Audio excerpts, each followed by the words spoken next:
Une question, diplomatie, alliance française en Afrique, peut-on s'en défaire? Nous nous interrogeons encore aujourd'hui.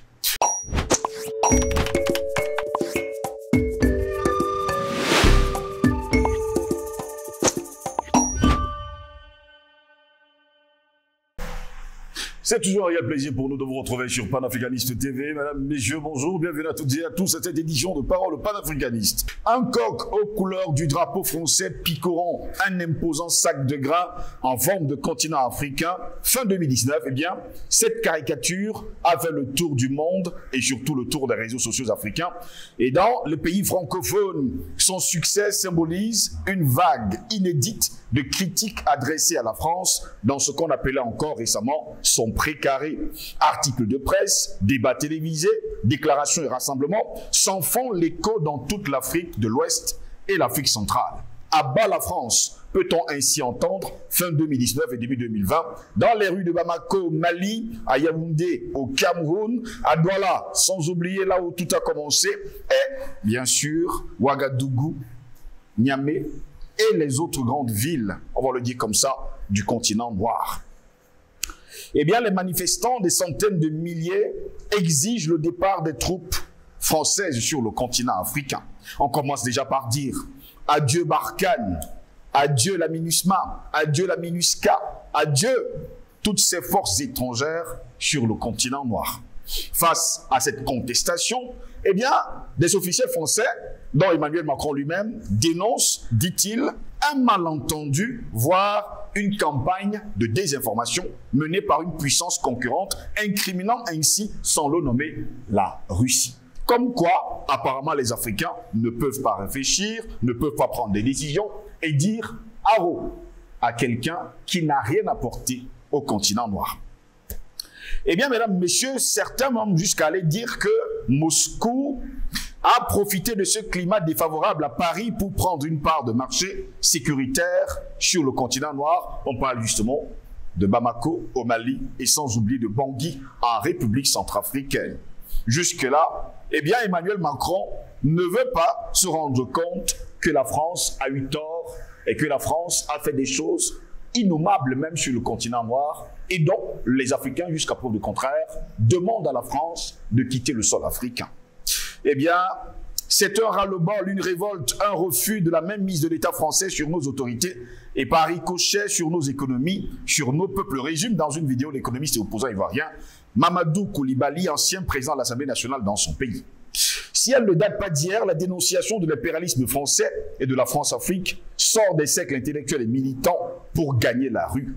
Eh bien, cette évolution s'explique par le ras-le-bol des Africains à voir encore sur le continent africain la France qui insiste, persiste et signe avec la dernière énergie, comme quoi, eh bien, c'est elle qui commande encore les pays africains.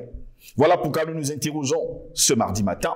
Diplomatie, alliance française, peut-on s'en défaire? Oui, peut-on s'en défaire? Diplomatie, alliance française en Afrique, peut-on s'en défaire? Et pour répondre à nos questions, nous sommes avec le jeune Thomson Ehang, qui est notre invité ce matin. Thomson Ehang, bonjour, bienvenue à vous. Bonjour, monsieur Steve Jusselangos. Bonjour à nos millions de téléspectateurs. Bonjour à Girès et les autres qui sont là, qui travaillent pour qu'on soit vu dans le monde. Je salue encore le promoteur de Panafricanist TV qui a pensé à l'Afrique et à l'éveil des consciences des peuples africains. Merci vraiment de m'avoir invité une fois de plus. Très heureux de vous avoir Thomson Ehang encore ce mardi matin. Une question, diplomatie alliance française en Afrique, peut-on s'en défaire? Peut-on se défaire justement de cette alliance entre la France et l'Afrique? Je vais dire, pour commencer, oui. Et pourquoi je dis oui? Je dis oui parce que il y a des chaînes déjà, comme Panafricanist TV, qui passent en longueur de journée à donner, n'est-ce pas, des idées, instruire les Africains à comprendre le complot. Oui. Les alliances françaises, je vais vous dire, Steve, datent de plus de 140 ans. Et aujourd'hui, on peut faire le bilan. Donc, depuis les années 1883. Oui. Voilà. Et aujourd'hui, on peut faire le bilan. Alors, si vous-même, on vous demande de faire le bilan de quelque chose, ça veut dire, ce bilan va vous servir de thermomètre, si je peux le dire, pour voir exactement jusqu'où les alliances que vous aviez parfois été forcés à signer avec un partenaire, qui que ce soit, si je vais dire, ce bilan est positif, tu vas chercher à continuer, peut-être à améliorer, n'est-ce pas, le sens de vos alliances et la bonne relation, voilà, et la relation. Mais moi, je vois que quand je fais le bilan avec la France, le bilan est nul et très alarmant pour les peuples africains. Donc pour cela, je peux te dire sans vergogne que l'Afrique va se défaire de son bourreau, parce que ce n'est pas une alliance en tant que telle. Parce que quand on parle d'une alliance, normalement, c'est un accord entre deux personnes, entre deux entités. Il faudrait que vous soyez d'accord, mais moi, je pense que c'est pour moi une tromperie, une fourberie, quelque chose qui est infondé. Et pour cela, je ne suis pas en train de parler, je vais dire, des choses infondées telles que je dis, mais pensons d'abord sur quoi s'appuie l'alliance dite française, par exemple. L'alliance dite française s'appuie sur la charte de l'impérialisme. Vous savez très bien ce que c'est que la charte de l'impérialisme. Je voudrais très bien que ces articles qui formulent, n'est-ce pas, la charte de l'impérialisme soient distribués comme des bouts de pain à tous les citoyens africains. Parce que l'Afrique, en fait, refuse de comprendre le complot de l'Occident.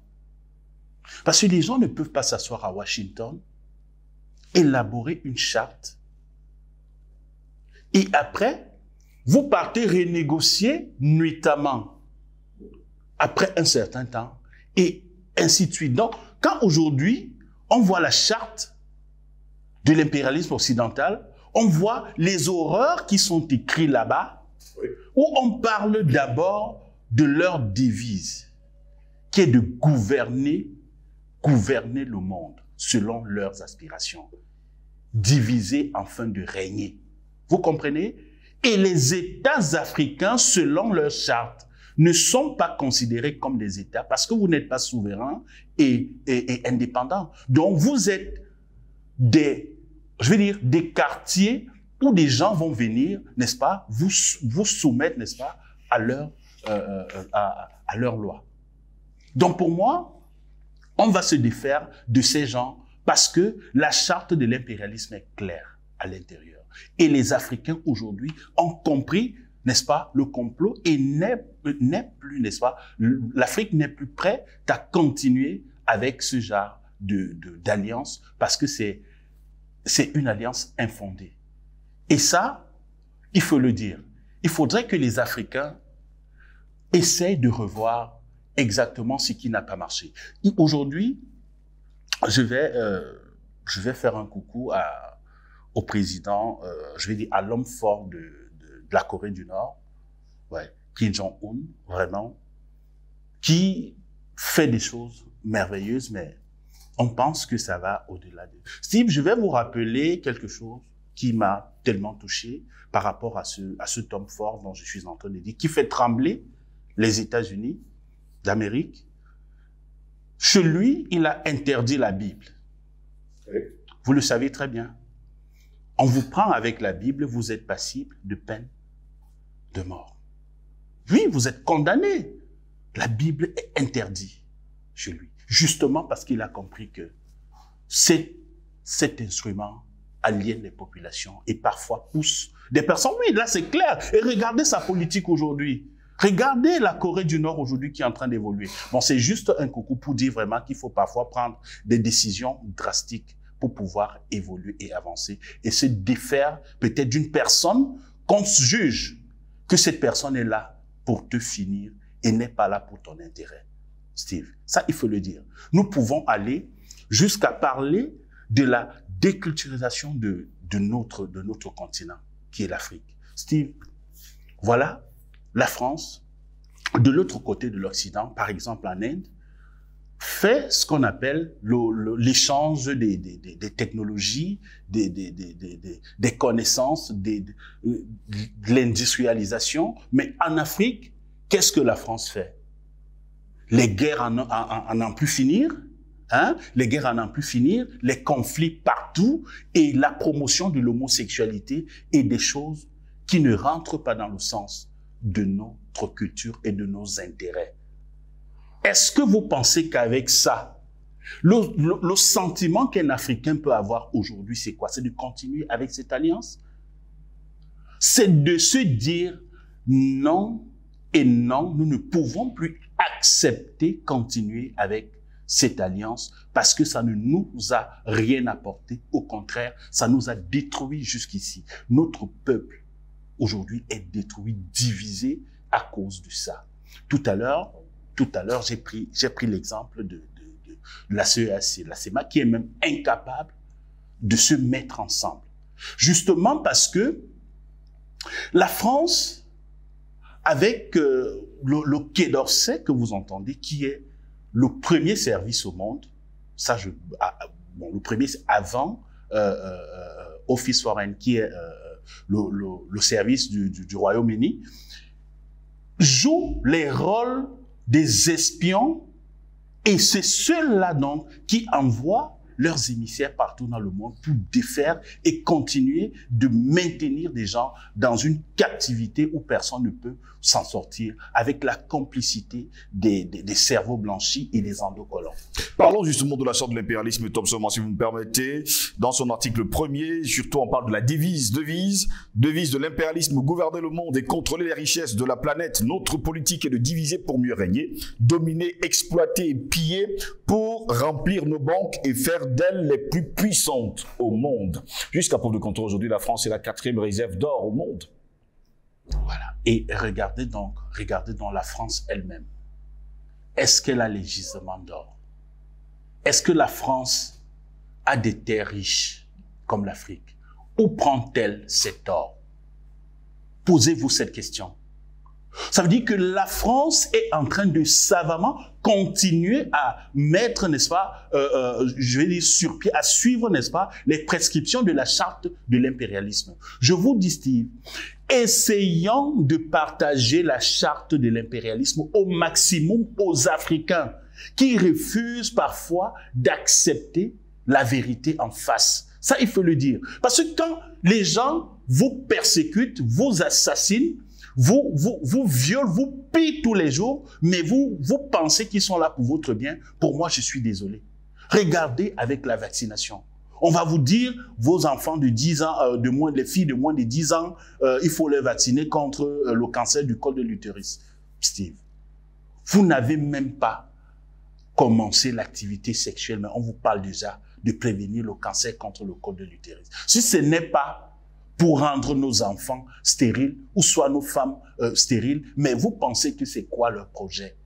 C'est ça le projet de ces gens. Ils sont en train de suivre minutieusement à la lettre les prescriptions qui sont dans la charte de l'impérialisme, qui est restée longtemps cachée. C'était leur document. Mais aujourd'hui, grâce au panafricanisme que nous, on essaye de parler à nos frères, qui consiste d'abord à conscientiser les peuples. Il faudrait que le peuple africain prenne connaissance de ce document macabre qui vise seulement à assujettir l'Afrique et à montrer aux Africains que vous n'êtes même pas des hommes, vous êtes des sous-hommes. Vous n'avez même pas de pays parce que vous n'avez pas de souveraineté ni d'indépendance. Donc vous allez rester toujours comme ça, contrôlés par nous.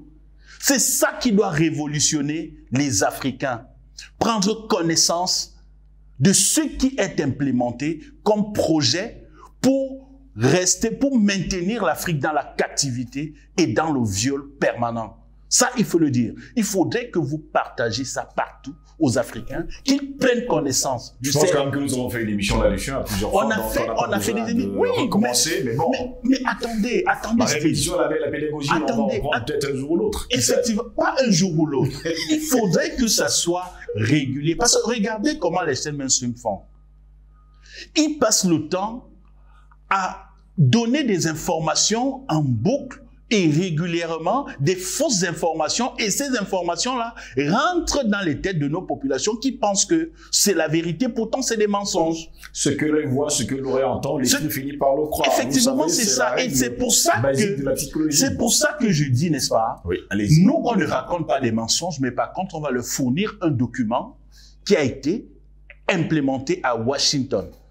Les Africains n'y étaient pas, et ils ont modifié ça 2 fois. Et jusque-là, ce n'est même pas, c'est nauséabond, ce n'est même pas, c'est inhumain.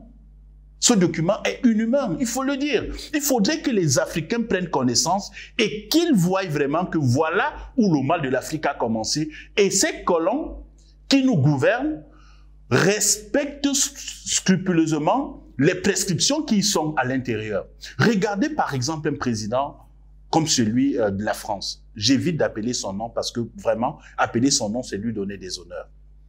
Imaginez-vous un président qui vient donner des leçons à l'Afrique, mais qui n'a même pas un chat à la maison. Qui épouse sa grammaire à Mondovision. Non, je veux dire, n'est-ce pas, Steve, on doit servir, un chef d'État doit servir d'exemple pour son peuple.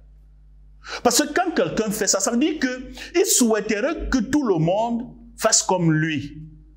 La promotion de l'homosexualité. Voilà des choses, voilà les innovations qu'il amène pour l'Afrique. L'homosexualité, Steve. Vous expliquez ça comment? Les LGBTQ+.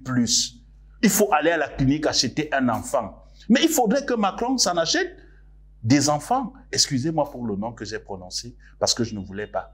Mais c'est venu parce qu'il y a un peu de l'émotion à l'intérieur. Je vous dis, il faut qu'il s'en achète aussi des enfants, parce qu'on en vend dans les marchés. Voilà le monde dont les gens veulent nous servir. Et vous pensez qu'on ne va pas se défaire de ce genre d'exemple? On doit se défaire, Steve. On n'a plus le temps à perdre avec des personnes comme ça. On a besoin d'évoluer avec des gens qui vont nous valoriser. Regardez le nouveau partenariat aujourd'hui avec certains visionnaires du monde. Ils ne viennent pas avec la matraque à la main. Ils viennent avec le négoce. Ils viennent avec des arguments convaincants. On va vous aider à faire ceci. On va se mettre ensemble pour partager ceci. Ils ne viennent pas comme des impérialistes. Ils ne viennent pas comme des bourreaux. Ils viennent comme des gens qui veulent, n'est-ce pas, travailler en collaboration avec vous. Voilà ce dont on veut. On n'a pas dit qu'on va exterminer la France. Non, elle va se retirer. Elle va se retirer et elle essaie de réviser, n'est-ce pas, sa politique. Si jamais elle se remet en question, essaie de revoir sa politique et que l'Afrique, reconnaît qu'elle s'est remise en question et qu'aujourd'hui, on peut renégocier ou soit on peut causer de homme à homme. Rien n'est interdit, Steve. Nous ne sommes pas des criminels, nous ne sommes pas des haineux. Non, au contraire. Au contraire, on aime la paix, on aime l'hospitalité, dont des personnes qui viendront pour travailler en collaboration avec l'Afrique, surtout pour des projets dont l'Afrique connaît. Pour vous, pour l'instant, il faudrait d'abord que la France quitte le sol africain. Il faudrait que la France quitte illico presto le sol africain. L'Afrique a besoin de se remettre de ses blessures, de ses plaies. De penser ses plaies? Oui, de penser ses plaies. Recommencer, non pas recommencer, continuer. Parce qu'on ne peut plus, oui, on ne peut que continuer parce que ce qu'on est en train de faire, nous tendons vers le Parlement africain. Et ça, c'est ce que l'Afrique a besoin. Et avec la France est comme une épine dans la chaussure. Vous ne pouvez pas marcher avec une épine dans la chaussure. Il faut d'abord extirper cette épine pour enfin continuer son bonhomme de chemin. Je ne peux pas dire qu'on va recommencer, mais on va plutôt continuer, surtout avec des partenaires qui ont une vision, n'est-ce pas, multipolaire et qui veulent, n'est-ce pas, fédérer les forces dans le monde et qui respectent. Parce qu'il faut parler du respect. Parce que quand la France s'adresse à l'Afrique, mais elle est cynique dans son langage, Steve. Ça veut dire qu'elle n'a même pas de remords. Donc, elle se sent toute permise de nous dire. Donc, c'est comme si c'était un droit pour la France de dire quoi que ce soit à l'Afrique. Donc, je ne sais pas pour qui cette France, pour qui elle se prend. Pour qui se prend-elle? Mais disons-le, on ne veut plus ce genre de partenaire parce qu'on n'a pas besoin d'avoir un maître. Pourtant, à la tête de certains de nos États, plusieurs chefs d'État sont les larbins de la France. Disons-le ouvertement. D'ailleurs, tout le monde le sait. Tout le monde le sait et c'est ce qu'on a toujours décrié, on a toujours dénoncé. On a toujours dénoncé. On a dit qu'on n'a pas besoin de ces gens pour n'est-ce pas, développer notre pays. Je parlais tout à l'heure de l'industrialisation. Qu'est-ce que la France a fait pendant sa présence sur le continent? Rien du tout. Au contraire, à tout pied, vous avez parlé des réserves d'or. Elle s'est fait, n'est-ce pas, un paradis. L'uranium du Niger, les crimes commis sur le continent africain, le cacao, le café, il dit tout ça là, c'est la France. Aujourd'hui, les chômeurs français sont payés grâce à tout cela. Ça veut dire, en France, tu ne travailles pas. Les chômeurs africains souffrent de ça. Les chômeurs africains meurent dans la Méditerranée pour aller continuer l'esclavage des temps modernes. Parce qu'il faut dire, hein, ce qu'ils appellent la Méditerranée, c'est la voie ouverte à la mafia du monde. Ne parlons pas du trafic des organes. Il y a des vieux bourgeois qui ont besoin des organes, des reins. Tous les jours, on va vous dire tel bateau a chaviré, machin, mais on ne va jamais vous montrer les corps et faire les décomptes. C'est le trafic et c'est fait exprès. J'ai dit c'est fait exprès. Ça, c'est l'esclavage des temps modernes qui continue parce que ces gens ont toujours besoin de nous. Ils ont besoin de la main-d'œuvre. Un Français ne peut pas aller faire des petits boulots pour un autre Français parce que même sans rien faire, il a un salaire. Ça, c'est ce qui a été pensé par l'oligarchie occidentale. Ça veut dire que nous sommes des sous-hommes. On va continuer à les servir jusqu'à la fin de nos jours. Mais nous, aujourd'hui, en Afrique, on dit non. Cela ne va plus continuer. Il faudrait que la France se retire parce qu'elle est, jusqu'à preuve de contraire, l'épine dans la chaussure de l'Afrique. Il faudrait qu'on l'extirpe et que l'Afrique continue son bonhomme de chemin. Le dire ne voudrait pas dire qu'on est peut-être des haineux ou soit on a la politique anti-française, mais c'est tout simplement se préférer d'abord. Ça, il faut le dire, parce que tu ne peux pas aimer quelqu'un comme plus que toi. Et déjà, la main qui te nourrit, tu ne peux pas la frapper. Mais c'est ce que la France fait au quotidien. Elle viole cette main, elle tabasse cette main, elle massacre cette main, elle fait des horreurs que tu ne pourrais imaginer à la main qui lui donne à manger. Et nous, on dit non à cela. Il faut qu'on arrête, il faut que la France prenne ses clics et ses claques et laisse d'abord l'Afrique repenser ses blessures, chercher des partenaires qui vont, n'est-ce pas, prendre, égal à égal et prendre l'Afrique selon sa valeur. Parce que c'est ce qu'il faut dire. Parce que quand déjà, la France a fait croire à l'Afrique que l'Afrique n'avait pas de valeur et que toutes les valeurs sont importées. D'où elle nous a même obligés de suivre sa culture.